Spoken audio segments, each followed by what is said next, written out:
Hey everyone, I'm Wendy McSwain. Welcome to A Real Life Moment. This is a podcast series presented by Real Life Church to offer you a quick moment of advice, some inspiration, or simply share a conversation with you. Today, our student pastor, Jason Gilbert, and I are talking about a subject most parents of teenagers are navigating these days. Are you ready? I am ready. Okay, Jason and I are going to talk about teenagers, smartphones, and social media. So let's get started. And everybody clicked off of it because nobody wants to talk about this. The subject that we don't want to talk about is hard. It is hard. It is. So here we go. Yeah. How are you today? I'm good. Good. I'm good today. All right. All right. So let's just jump right in. Social media is everywhere. It is. We're on it all the time as adults and as teenagers. I think one of the unique things that you can offer, you're with kids every week. Mm-hmm. And you're not quite usually their parents' age. Correct. So let us know as parents what we need to know. The first question that we had here today is, how have you seen social media affect teenage relationships? So just as a broad thing, you can see this over the years, but like teenagers don't know how to have face-to-face conversations. Not all. Some of parents have done a great job of teaching them how to have conversations. But I'll tell you this, most teenagers would rather send a message to their friends or even talk to the people or maybe even the opposite sex through a messaging system rather than face-to-face. I never forget this. There's a story, and this student, I think all these students are way gone. So this is probably 3-4 years ago. I never forget, we did a night, we're sitting here in the chapel, and I was like, all right guys, I want you to meet someone new. And so they all got up and they're meeting. So I was like, I really want you to introduce yourself, tell them your name, introduce yourself, and then something that you'd like to do for fun. And I never forget, I had an 8th grade boy go up to a senior high schooler, a senior. And he was confident, he went in with the, hey, I'm so-and-so. And I never forget, this student, the senior, looked at him like he was crazy.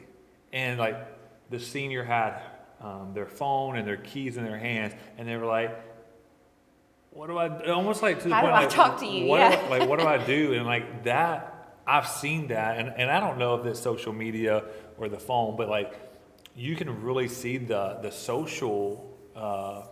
Anxiety, really. Yeah, really, because people don't want to have conversations anymore, and I think that's some of it, partly because of social media and the way that we live and the smartphones, and this is, there's it's not a comedian, but there's a speaker, John Acuff used to say, I gave my daughter a cell phone, and he's like, I haven't seen her chin in 3 months. And so like, because meaning like they're always looking down. Yeah. They're always, this is them. And so like, we can get so distracted by it, and it can change relationships for sure. And I'm sure parents, you've probably seen it just as much, and so it can definitely affect teenagers' relationships. Sometimes it's easier to say something over text. It is. Or do something, or send something that you would not do in person. That is correct, yes. You see that, people, and I like to call it hiding behind the keyboard. People will say, and that's not just with teenagers, that's with adults right. too. I mean, we saw that this year's election. A lot of bad things came out of that. And but people will just sit there and they will say stuff, or people are rude. And teenagers are rude too, don't get me wrong. And so like, you get drama started just from social media, and like the relationships can just really spin. So it is definitely an interesting. Social media can definitely affect teenage relationships. Yeah. And also social media most of the time, especially like Instagram, Snapchat's a little bit different because it's only there for 24 hours, or really sometimes less. But with Instagram, people are not posting their worst stuff. They're right. posting their best. So the highlights. The highlight, and so their highlight reel, and so people will go on Instagram and see someone else's highlight reel, and then they will compare their lives to them, and this is why depression and suicide and like anxiety is so high right now, because it's in their face all the time, and they see all these people like, oh, this person did this person's doing this, look how beautiful this person is, and they don't realize, well, that person spent 30 minutes editing their picture, right, and posting it, whether than it's all the good stuff, and so, yeah, it can definitely definitely have an effect on teenagers for sure. So, well, when parents, I think parents do struggle with a lot of the things you just talked about, but also I think parents get blind spots, and maybe I'm talking from my personal experience. Things happen on the internet and on the computer and on the phone. I don't even know what it is, right, and it's already happening. So what are some things that parents might be overlooking, especially in this digital area with the smartphone, with social media? Yeah, I mean, so there's a lot, okay? And even with good parents that like, I have access to this, I mean, there's apps that hide other apps. Like you can look through your student's phone and like, oh look, it's the Babel app. He has it on his front page or on the front home screen of his phone, and well, you can click at that Babel app and it's actually something else, a dating site or another social media, and it's like, oh, so there are apps, they're called hidden apps for a reason, so they can hide, but parents, at the end of the day, you have more control than you realize, and there are things that you can do to set up, I think we're going to talk about boundaries here in a second, but there's filters that you can do, and there's things out there that you can set up on, and we'll click we'll have a link below for some resources, but I mean, there's all kinds of filters that you can put on there where you can monitor where they are, you can monitor, and in the day, I mean, you can put Life 360 on their phone, and teenagers will be teenagers, and they will do whatever they can to hide that from you and get around that.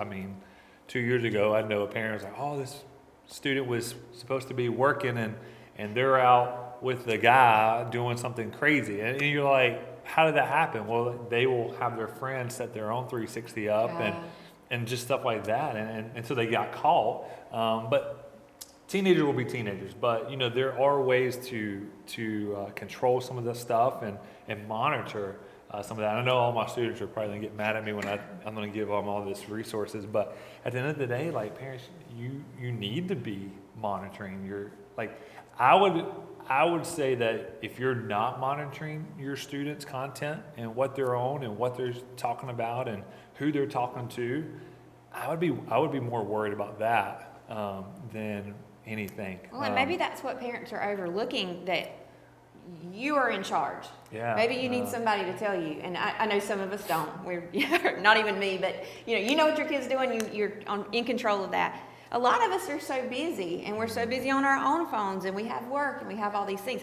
You have the ability to monitor this. Yeah. Even if it's overwhelming, even if you feel like you're too old. Yeah, absolutely. There are tools that can help us. Yeah, and with that excuse, like, man, I'm too busy. Like, here's the deal. I mean, we really emphasize this as a church and a family ministry team, that we have pretty much 936 weeks from the time your newborn becomes 18 and goes off to college. You have 936 weeks, and when you start to see that as they get older, the weeks start to get lower and lower, and like, time really matters. The parents, like, these are your kids, these are your students. Like, this is the time you need to be pouring into them. This is the time that you need to be spending with them.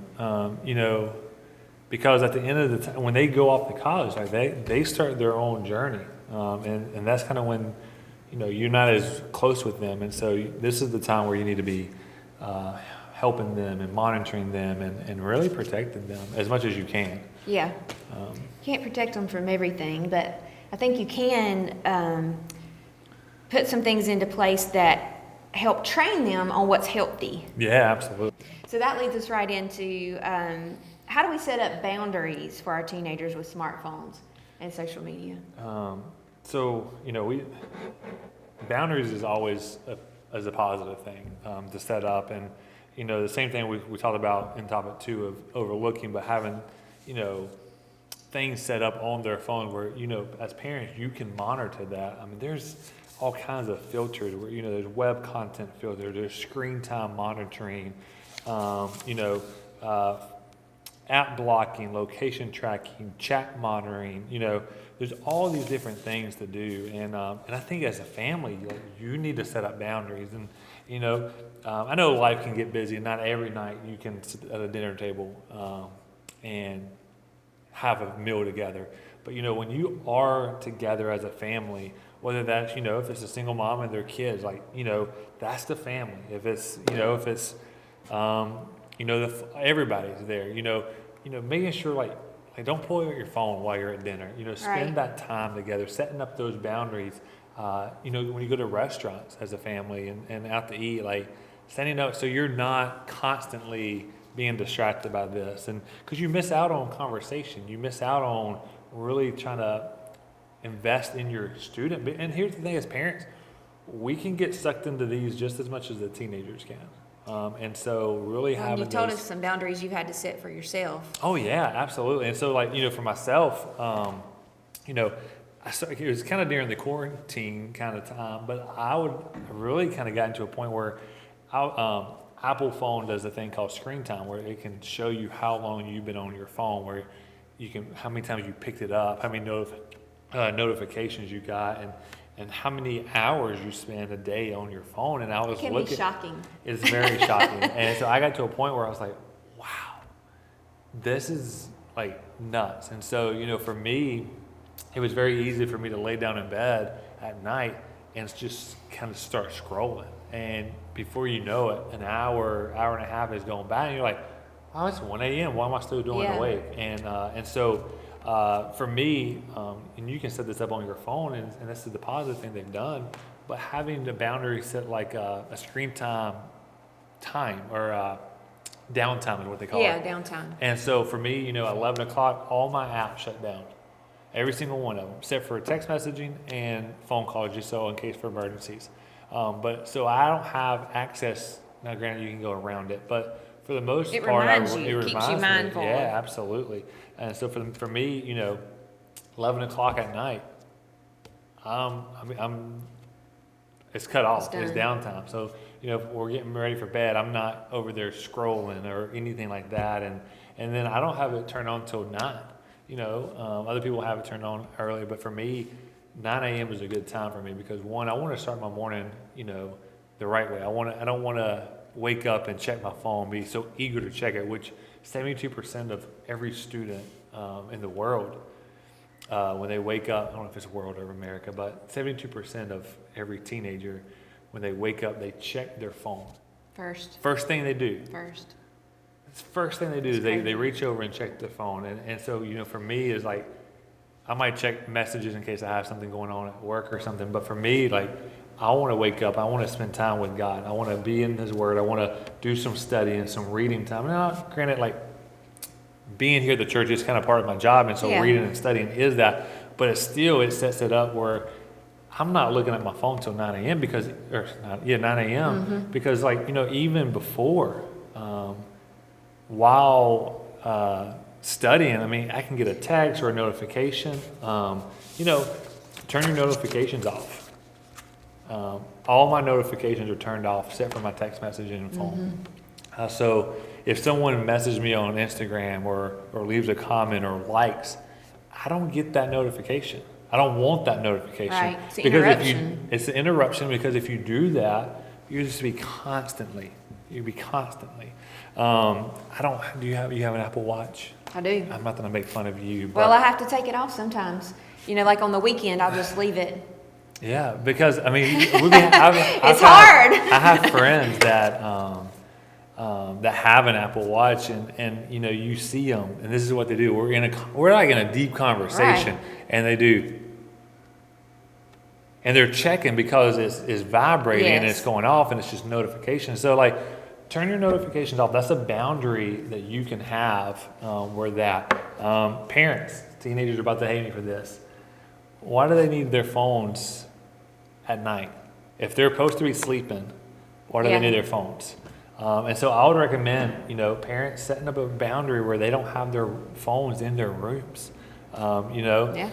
It's a great starting point of, protection and helping them.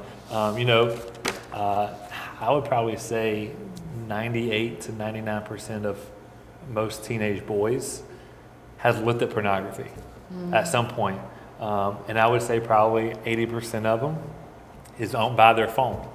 And then I would probably say 80%, and this is just our group in our student ministry, but I don't know statistically for the U.S., but I know most of our boys have struggled with that, and they say that it's at nighttime and on their phone. Yeah. And so, if that's a struggle with the majority of boys, why would you, as parents, set them up to have that temptation? We want to help them. And so, hey guys, make a boundary. 11 o'clock, 11:30. I don't know what time your bedtime is, but phones on the kitchen table. You can get in the morning, have a charging station down there. Parents, do it as well. So, don't preach it and then you not do it. Do it yourselves.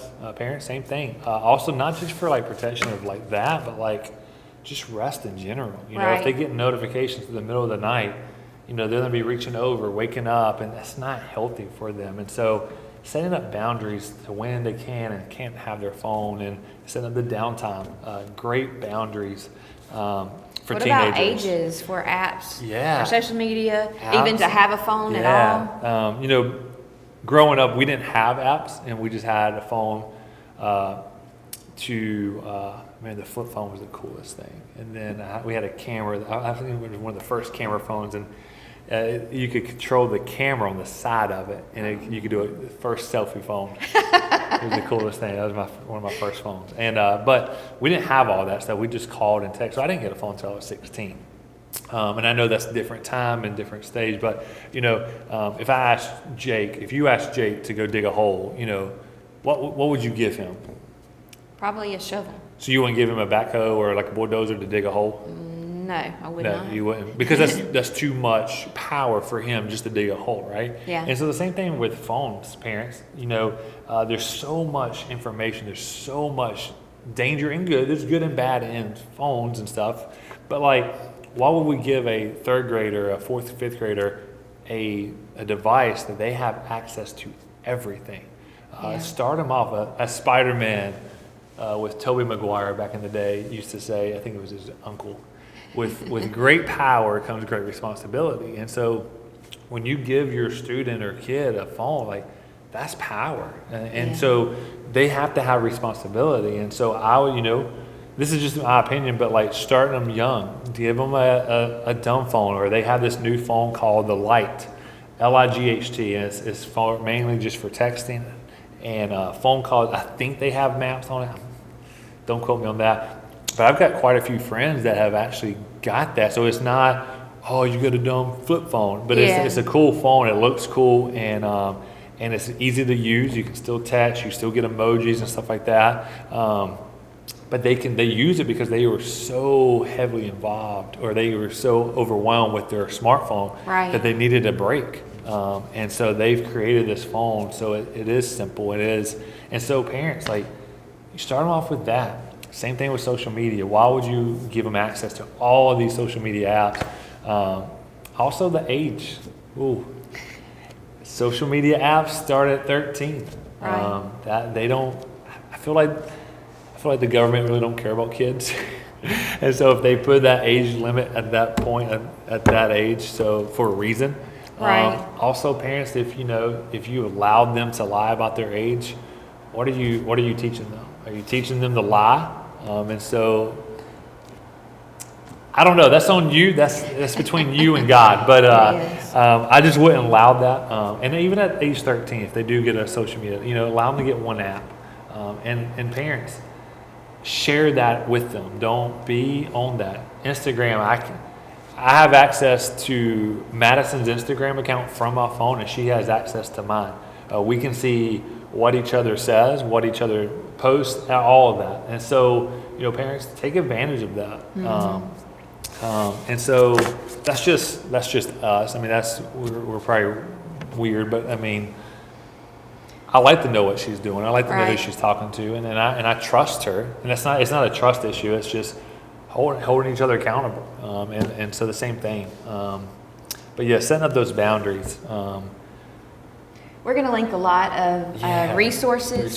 There's a guide that will take you through some of these decisions and how to think about it and what your options are, because I know that it can be very overwhelming. I know even as a parent myself, things happen on social media, on smartphones, on the computer faster than you ever think it would. I'm older, so I'm not looking for that. Right. And suddenly my student knows how to do that. So we're going to link a lot of things. If you're a parent, I just want to encourage you, don't be discouraged. Even if you have an older teenager at this point, what you do now matters. I think we talk about that with the 936 marbles. You don't have all those weeks that you had when they were little babies, but you have time with them now that needs to be used, and that you still have that influence while you still have it. So be encouraged. Lean on us if there's things that we can offer, or just even have your student come talk to Jason about what boundaries are good for them, and so make him the bad guy. Can I say that? Make me the bad guy. They probably won't like my answers, but you probably will. But at the end of the day, parents, it is up to you. But you do have that control, and you do have that ability to say no. And sometimes, as parents, we want to be their friends more than we want to be their parent. And sometimes you have to be the parent, and then the friend part will come later. I can tell you right now, Madison, she would tell me, she's like, I cannot. She's like, she loved her mom, but like in high school, that was not it. Right. And now, like, her mom was like one of her best friends, and she can go to her mom, but that relationship built as she got older and saw the things. And so, in high school, nobody likes their parents, but as they get older, they look back and like, man, I'm glad my parents did that. And so, parents, be the parent first, and then the friend later, and whatnot. Don't overlook this stuff. It's important. Absolutely. It's all encompassing. Feels like we can't get away from it. Mm-hmm. Let's look at our boundaries. What are they? How can we help our kids set up healthy boundaries? Yeah, absolutely. Well, cool. All right. Thanks everybody for joining us today. Thanks Jason for taking time to talk through this important topic. Yeah. For more information about Real Life Church or Amplify Youth Ministries, go to discoverreallife.net. Reach out to a staff member on the contact page. Awesome. Yeah. This podcast was brought to you by Audible. Audible. Audible books. Discover Real Life.